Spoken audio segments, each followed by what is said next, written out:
Far away in a foreign land, under the weight of unspoken promises and the silence of distance, CEO James stood at a crossroads.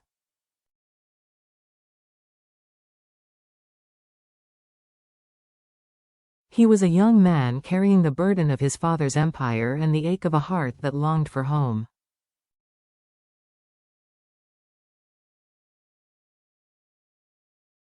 What was he truly doing abroad? Was it merely business? Or was it an exile of duty, keeping him apart from the woman whose love was the anchor of his restless soul?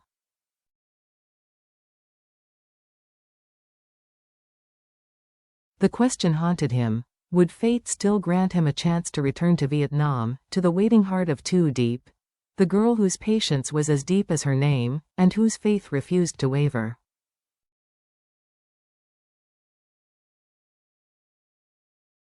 The urge of missing burned quietly within him. But the greater question lingered. Would James dare to risk it all, his father's expectations, the company's future, and the life of power being laid out before him, just to return to the girl he loved?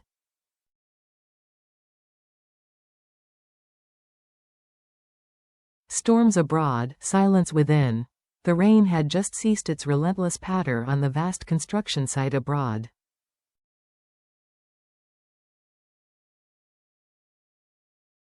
Puddles mirrored the gray skies, and the scent of wet concrete lingered.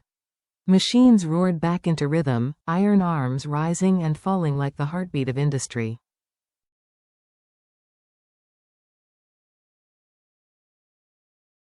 Workers moved in flawless unison, their tasks rehearsed and efficient.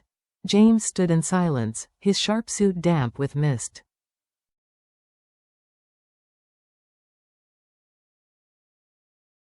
To any outsider, he was a figure of calm authority. But within, he carried a storm heavier than the skies above.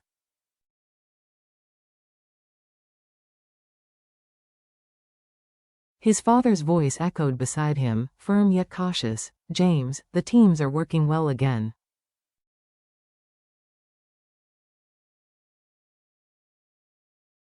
"Perhaps you should stay longer, just to be certain." James nodded, though his heart was elsewhere.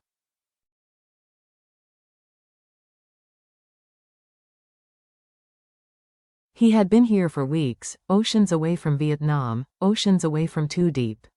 Each passing night stretched into an eternity.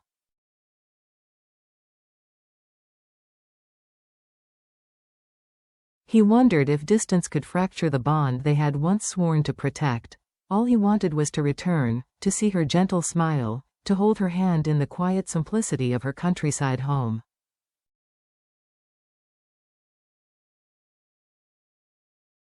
Yet his father needed him.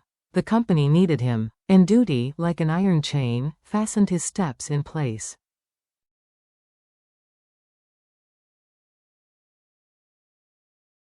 Alone in his room, he whispered into the silence, "If I stay too long, will she still wait? Or will I return to find her gone?"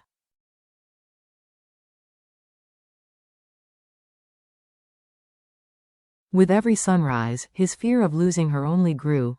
Too deep. A life of waiting and quiet strength.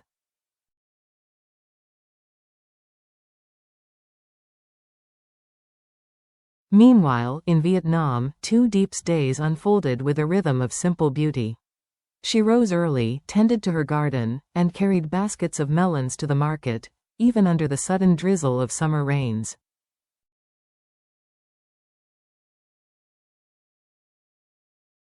One afternoon, she found a small child standing alone on the roadside. The girl was 3 years old, her eyes filled with fear and innocence.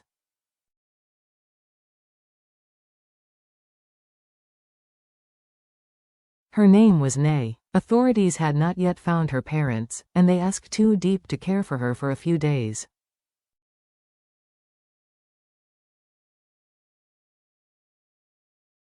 With a heart open as the fields she tilled, Too Deep welcomed Nay as her own. She cooked for her, taught her little songs, and held her through the lonely nights.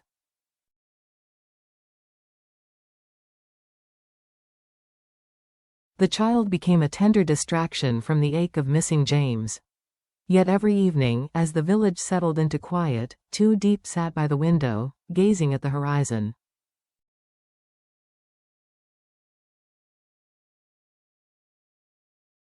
I hope his work is safe.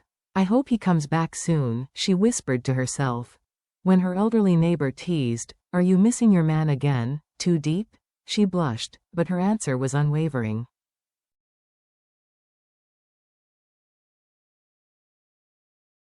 Yes, I miss him every day. He is kind. He loves me. And without him, the house feels empty.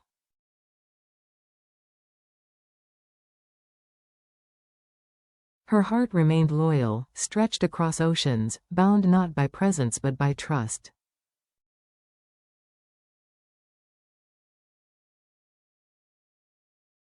Fire that duty cannot extinguish.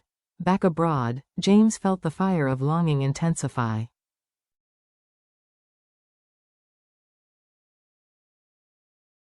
He had stabilized the company, trained the workers, and silenced the chaos. Yet no achievement filled the hollowness inside him.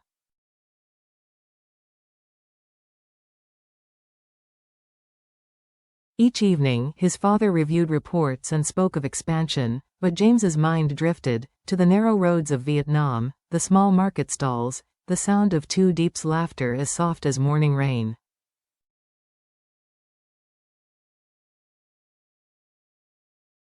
One late night, James stood on the balcony of his apartment, the cold city lights stretching endlessly below.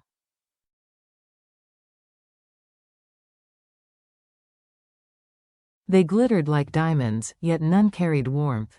He unlocked his phone and stared at her picture, her smile, her eyes, her quiet strength.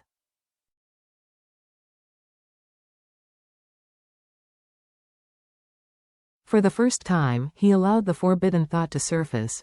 What if I gave it all up? The company, the expectations. Would I finally be free to love her without these chains?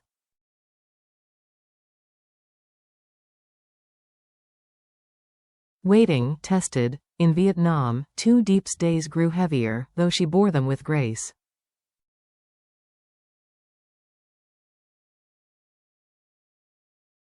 She walked to market with little Nay, who often asked in her innocent voice, "See Dyke, when will your James come back? Do you miss him?"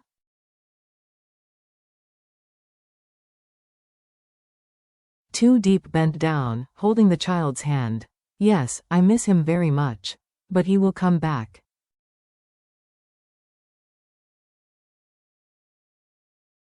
"We must be patient." Her voice was steady, but when they looked away, Too Deep's eyes betrayed the longing she could not put into words.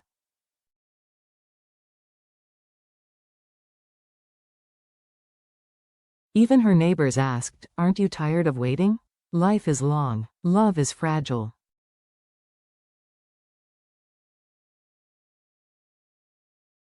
What if James never returns? Too Deep only smiled faintly, raindrops sliding down her hair.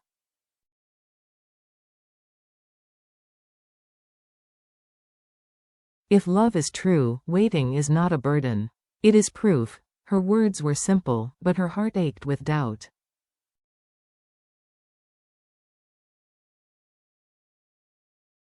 Did James think of her as often as she thought of him? The breaking point. One evening, James called her for the first time in days.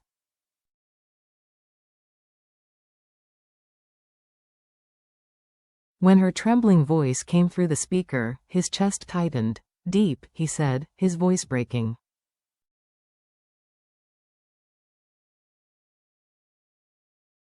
"Every day without you feels like I am losing a piece of myself. I don't know how much longer I can stay here."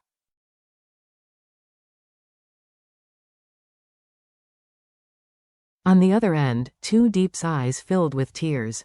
Yet she smiled so that he would hear only strength.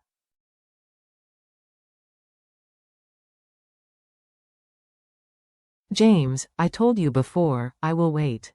Do not let fear destroy what we believe in."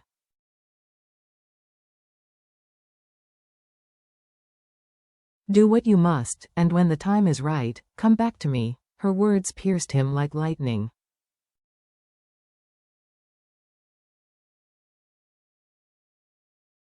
Returning was no longer about abandoning duties, it was about choosing the life he truly wanted.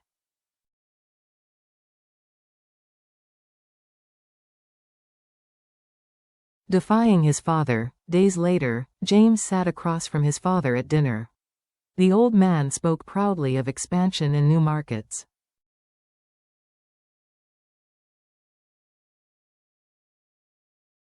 James listened silently before finally saying, "Father, the company is strong again."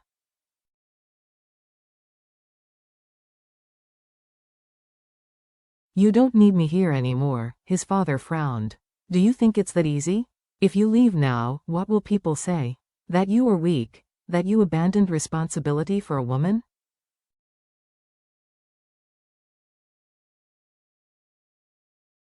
The words cut deep, but James lifted his gaze with resolve.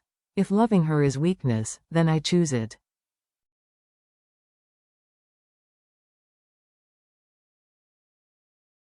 Because without her, all of this, every contract, every deal, means nothing." The old man fell silent.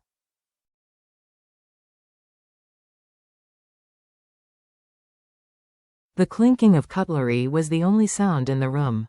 Then, with a weary sigh, he whispered, "If this is your choice, James, you must be ready to face the consequences."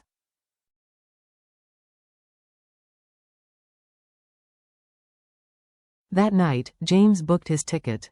For the first time in months, he felt a rush of freedom.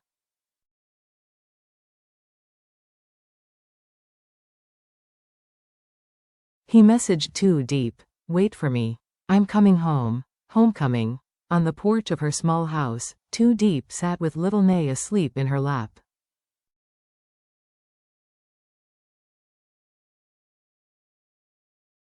Fireflies glowed across the fields. Crickets filled the night. When her phone buzzed, she opened the message.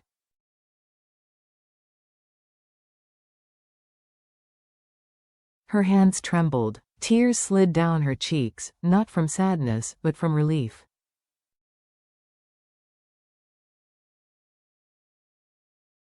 "He is coming back," she whispered. Days later, James stepped off the plane. The humid Vietnamese air wrapped around him like a long-lost embrace.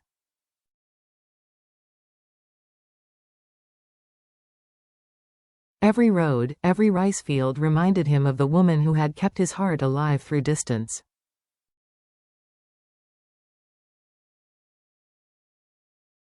At last, there she was, standing at the gate, the little girl by her side, eyes shining in the late afternoon sun.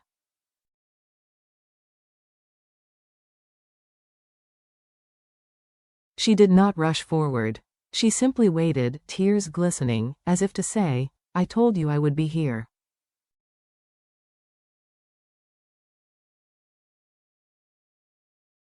James dropped his bags and walked quickly to her, his hands trembling as they found hers.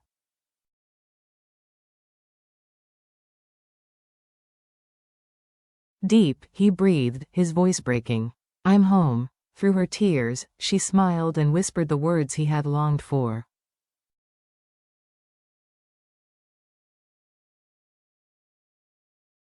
"Welcome back, James." I waited. The oceans between them, the months of silence, the sacrifices and doubts, all vanished in that single moment.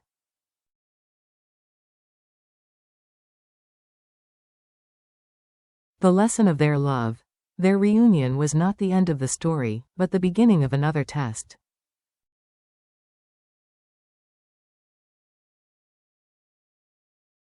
Would the world allow them peace, or would ambition and duty return to divide them?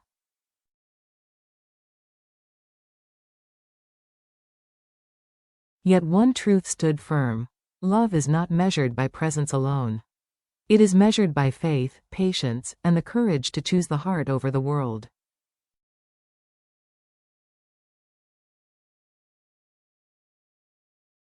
James had faced the weight of duty, his father's expectations, and the glitter of success.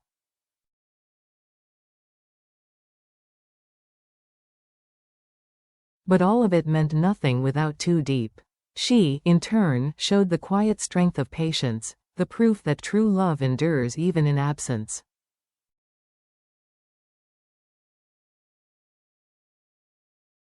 Together, they remind us, sometimes the greatest courage is not in building empires but in daring to follow the call of the heart.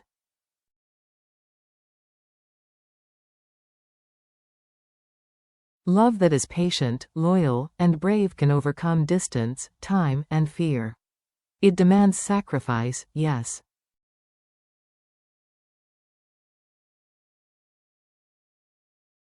But in return, it gives meaning to everything else.